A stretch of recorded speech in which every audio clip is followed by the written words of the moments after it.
Hi friends, welcome to my channel. இன்றைக்கி நம்ம பாரம்பரியமான முறையில் கடலை உருண்டை எப்படி செய்யணும்னு பார்க்கலாம்.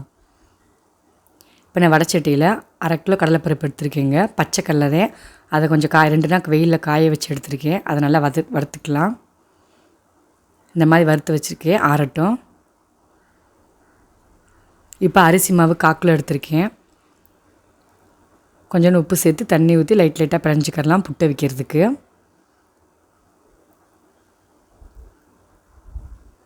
அரிசி மாவுனா பச்சரிசி மாவுதுங்க. இப்போ அடுப்பில் வச்சு வேக விட்டுக்கிறலாம். ஒரு 10 நிமிஷம் வேகட்டும்.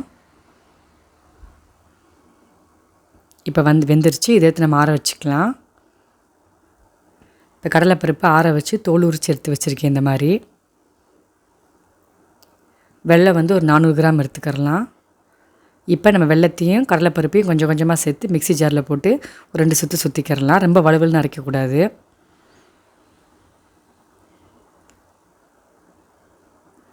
இப்போ நம்ம அரைச்சதோடு சேர்த்து அவிச்சு வச்சா அந்த புட்டு மாவி சேர்த்துக்கு நல்லா கிளறிக்கிறலாம்.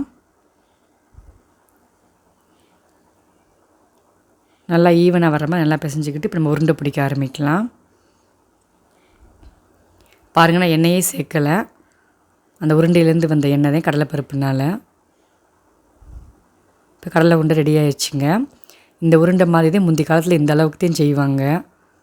சாப்பிட்றதுக்கே டேஸ்ட்டாக இருக்கும் நல்லா. அது அப்போல்லாம் அவங்க நல்லா இடித்து செய்வாங்க உரலில் போட்டு.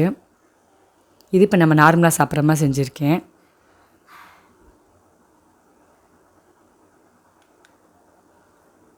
முதலாம் அங்கே கடலை காடு இருக்கும் நிறையா, ஃபுல்லாக எங்கள் வீட்டு சைடு ஃபுல்லாக மேலே.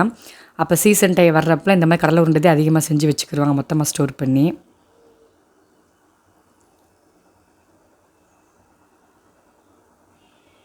சூப்பரான பாரம்பரியமான கடலை உருண்டை ரெடி ஆயிடுச்சுங்க. இது நம்ம 10 நாள் 15 நாள் கூட வச்சுக்கறலாம், கெட்டு போகாது. இந்த வீடியோ பிடிச்சிருந்தால் லைக் பண்ணுங்கள், ஷேர் பண்ணுங்கள், சப்ஸ்கிரைப் பண்ணுங்கள். ட்ரை பண்ணி பார்த்துட்டு கமெண்ட் பண்ணுங்கள்.